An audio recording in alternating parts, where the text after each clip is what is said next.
Karine Warin, bonjour. Bonjour. Alors, merci d'être venue de Normandie. Ouais, merci de nous avoir apporté la pluie. C'est pas qu'à crache aujourd'hui. Voilà, donc en tout cas, je suis heureuse de vous accueillir pour cette émission Femmes et Entrepreneurs. Alors, vous avez tellement de casquettes que je préfère que ce soit vous qui vous présentiez. Alors, rapidement sur ce que vous avez fait par le passé, puisque vous avez créé plusieurs entreprises, et puis sur la dernière... L'évolution à venir. Voilà. D'accord. Oui, effectivement, j'ai souvent entendu dire que j'étais une serial entrepreneuse. Bon, moi je dirais surtout que j'ai créé la première et je me suis dit, mais en fait c'est super simple, donc pourquoi en créer qu'une? Et puis tout de suite je me suis sentie bien dans cet élément-là. C'est pour ça qu'il y en a plusieurs, pour des stratégies aussi de développement. Et donc la toute première société que j'ai créée s'appelait Pense à elle. C'était un site dédié aux hommes pressés qui cherchaient un cadeau pour leur femme. Donc le thème marketing a beaucoup plu. Parce qu'à l'époque, vous étiez salarié, vous voyez et j'ai réalisé une rupture conventionnelle. J'avais un poste très confortable dans une société industrielle où il y avait 90% d'hommes. Voilà. 3000 personnes, 90% d'hommes. Et bien souvent la question, qu'est-ce que je peux acheter pour ma femme? Un coup de main, s'il te plaît. Donc oui, il y avait un créneau. Il y avait un créneau, une niche à prendre sur l'idée du cadeau. J'ai créé sur le net, parce que aussi je pensais pouvoir toucher plus de monde que dans une boutique. Et puis ma finalité n'était pas d'être en boutique, c'était de créer pour un tremplin, pour aussi changer de vie. J'étais salariée, Donc derrière, vous aviez toujours cette petite J'ai toujours eu envie étincelle là qui... Voilà, donc, puis l'occasion s'est présentée. L'occasion s'est présentée, la maturité, et puis après, certains sont prêts à 25 ans et 12 à 40. Vous étiez jeune quand même. J'avais 36 ans. Bon. Voilà, mais comme vous dites, c'est la remise en cause d'une situation confortable. Oui. Complètement. Oui. Voilà, donc parce qu'on dit toujours, les femmes ont peur de prendre des risques, mais vous, visiblement, c'est... Je crois qu'à un moment donné, quand on est les pieds au mur, c'est-à-dire qu'on se dit mais c'est pas ma vie, mais c'était plus ma vie. J'ai appris plein de choses dans des grosses structures, c'était intéressant. J'aurais pu, je pense, créer avant, mais j'avais des verrous psychologiques. J'avais aussi, peut-être, je me disais, j'avais pas suffisamment l'expérience. Et puis j'avais une vie familiale un peu différente. Vous aviez déjà des J'avais déjà, oui, enfants. quand j'ai créé, j'avais mes deux sources de vie. Jade et Rose qui ont 12 et 4 ans aujourd'hui, mais Rose avait 18 mois quand j'ai créé. Donc vous voyez, donc comme quoi, c'est quand c'est le moment, on n'a pas de... Non, quand c'est le moment, vos enfants deviennent une force, votre travail devient un handicap, vous voulez vous en séparer parce qu'une envie, c'est tout bousculer. Non, c'est comme toute chose, il ne faut pas attendre le bon moment, on le sent, quoi. Voilà. On y va. Ça fait plaisir d'entendre ça, parce que c'est vrai qu'on entend tellement parler des blocages des femmes que, là, je crois que vous avez répondu rapidement. Voilà. Alors aujourd'hui, donc... alors après cette société, donc Pense à elle a eu ses jours de noblesse, parce que j'ai eu un prix sur le net de l'entrepreneuse du web, donc ça a fait un petit peu de médiatisation.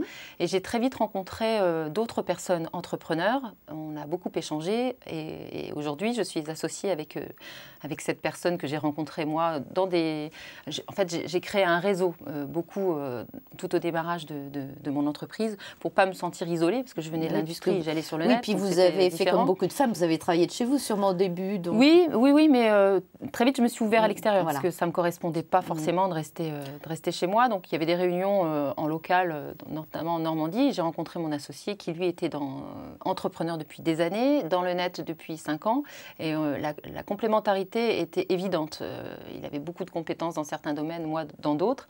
Et nos deux compétences, c'était... Pourquoi pas faire équipe et puis optimiser et on a très vite optimisé, parce qu'on a créé une société ensemble quasiment 6 mois après, pour développer des sites web pour notre compte et le compte d'autrui. Et ensuite, une filiale de cette propre structure pour créer des magasins physiques, des sites qu'on gérait, on en a fait des boutiques physiques. Comment s'appelle, parce que parlez-nous de votre dernière entreprise. La grosse structure, ça s'appelle Clop & Co, et c'est celle qui gère tous les magasins Clopinet. Donc Clopinet, c'est de la cigarette électronique. On a 6 magasins aujourd'hui en France qu'on a montés en 1 an, tous les deux. On a développé notre structure, on est maintenant 15 salariés sur cette structure et 4 sur la première qu'on avait créée ensemble. et de cette première structure. Donc ma société Pense à elle et celle de mon associé Éric de Goussancourt, qui s'appelait Garoulou, ont été fusionnées dans Web Solutions. Mais passer du web aux boutiques physiques, c'est une démarche osée parce que... D'entrepreneur. Une démarche d'entrepreneur parce qu'en fait, on se regarde, on se dit, allez, on y va. Alors tous les deux, on a senti ce marché-là, et lui, quelqu'un de très avant-gardiste sur les idées du marché, très fonceur, et moi je lui dis, ok, on y va, et moi j'organise. Il y a aussi cette complémentarité où j'analyse la finance, où on se dit, bon, on peut évoluer, on regarde où on est notre trésorerie, très important la trésorerie dans une entreprise, donc je suis toujours en train de faire le garde-fou, combien il nous reste, combien on peut... C'est vraiment notre porte-monnaie, quoi. Parce que c'était, comme vous dites, novateur, vous avez dû emprunter, je suppose. Alors d'abord, on a fait le sacrifice de ne pas trop se payer au début pour pouvoir s'autofinancer sur les 2 premiers magasins. Mais oui, effectivement, il faut quand même parce que, ensuite se faire accompagner. Je suppose qu'on n'a pas dû vous sauter au cou forcément pour... Quand on a décidé que ce serait bon, on peut le devenir. Enfin, on a un banquier qui nous suit, c'est vrai, mais on ne prend jamais de risque, jamais de caution personnelle. Vous pensez que de dire les financements, c'est difficile à obtenir, c'est des prétextes qu'on se donne. C'est malheureux de dire ça, mais c'est vrai. Je pense que quand on a décidé d'aller quelque part, ce qui compte, c'est le résultat. Et si une banque vous dit non, déposez 10 dossiers. Ne lâchez pas l'affaire, quoi. Enfin, c'est souvent ce que je dis, ne pas lâcher l'affaire. Je crois qu'il faut le répéter, parce que souvent, c'est le premier point qu'on met en avant. Oui, mais je vais avoir du mal à obtenir les financements. Ben non. Non, et puis il ne faut pas penser petit projet. Parce qu'on a même pensé à la levée là, de fonds. par contre, je dirais, c'est vrai que c'est une spécificité des projets au féminin. C'est que souvent, on met la barre vraiment très bas. Et de ce fait, c'est vrai qu'on manque peut-être de crédibilité vis-à-vis des... Bon, il faut venir avec de l'aplomb, un banquier, ça c'est certain. Venir avec des chiffres aussi. Nous, on a commencé à solliciter notre banquier après avoir fait nos preuves sur certaines structures aussi. La première, moi j'ai été accompagnée tout de suite sur Pense à elle, mais parce que je suis venue avec un dossier structuré, je savais de quoi je parlais. Un business plan, on lui fait dire ce qu'on veut, mais au final, la crédibilité, elle passe quand même par le papier. Alors comme Clopinette marche bien, donc je suppose que vous allez continuer votre développement en France. Et à l'étranger. Et à l'étranger. Tout à fait. Donc oui, parce que vous avez apporté une touche personnelle avec par rapport aux produits.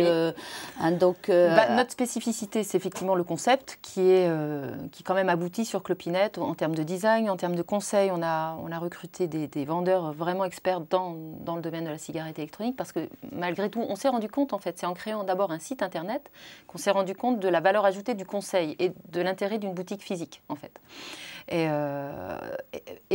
on a élargi notre produit, la cigarette, mais aussi tous les accessoires complémentaires. C'est certainement pas un substitut à la cigarette, mais c'est une autre façon de fumer, en fait. Et les gens sont très satisfaits donc, de la sensation que ça leur procure, en tout cas. Donc, les clients sont présents. Et effectivement, on a prévu 10 magasins cette année en France et 2 ouvertures à l'étranger. Oui, donc vous êtes parfaitement dans le click and mortar parce que la proximité, le conseil, finalement, ça reste... C'est une vraie recette. Voilà. Ouais. Dans le développement, le plus dur, c'est de maîtriser sa croissance. On ouvre des boutiques, 1, 2, 3, etc. Vous déléguez beaucoup. Alors, on se structure au fur et à mesure des besoins. À un moment donné, quand on commence à plus pouvoir se voir avec mon associé, on se dit il faut déléguer. Si nous, on est trop sur le terrain, il faut y être. Mais si on n'a pas le temps de se voir, de se poser sur les problèmes et sur l'évolution de notre structure, c'est pas bon signe.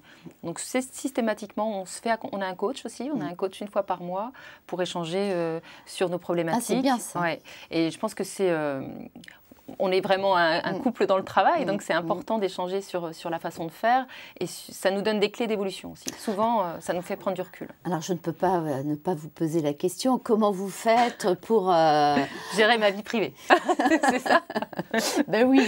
Bien sûr, non mais c'est important. C'est important parce que mon épanouissement passe aussi par là. Oui, mais je dirais quelque part, quand on vous entend, plusieurs boutiques, etc., plus tous ces sites que vous continuez à vous occuper, occupée. Bon, même si on délègue, je dirais, quelque part, c'est vrai qu'on se dit comment elle fait. Donc, alors, on délègue et on est obligé d'être de plus en plus présent malgré tout, parce que personnel veut dire management, donc on est obligé quand même d'être là. Nous, on a une règle à la maison, c'est chacun son tour. Donc lundi, j'étais à Lille pour la dernière boutique qu'on vient d'ouvrir. Je suis partie à 6h30 du matin, je suis rentrée à 3h du matin. Mon conjoint a pris le relais. Et mes 2 enfants savent. Il ne travaille pas dans l'entreprise? Il a sa propre entreprise. Donc c'est encore moins simple. Et il vient en fait de racheter une société il y a 1 an. Donc il est en plein boom aussi. Donc on gère notre rythme.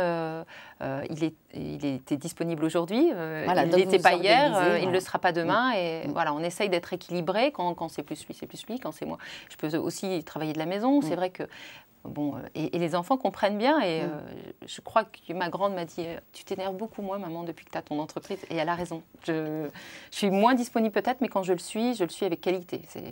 Voilà, ça aussi, c'est important à dire. Ouais. Est-ce que vous avez quelque chose à ajouter? Alors, comment faire sauter ces blocages? Là, vous avez dit à un moment oui, il y avait peut-être un peu de verrou. Je crois qu'il faut avoir confiance en soi et puis surtout croire en ce qu'on va faire. C'est croire en ce qu'on va faire et ce en quoi on a besoin. Si c'est juste pour s'épanouir, il faut aussi penser finance dans une entreprise. Pour réussir et pour voir grand, il faut aussi penser finance, c'est important. Ne pas avoir peur de gagner de l'argent. Ne pas avoir peur de dire « je gagne plus que mon mari ». Voilà. Bon, c'est très bien quand les deux peuvent gagner pareil, c'est encore mieux. Mais surtout, ne pas avoir peur de l'argent, ça c'est vrai. Eh bien, merci Karine. Et puis, bon développement.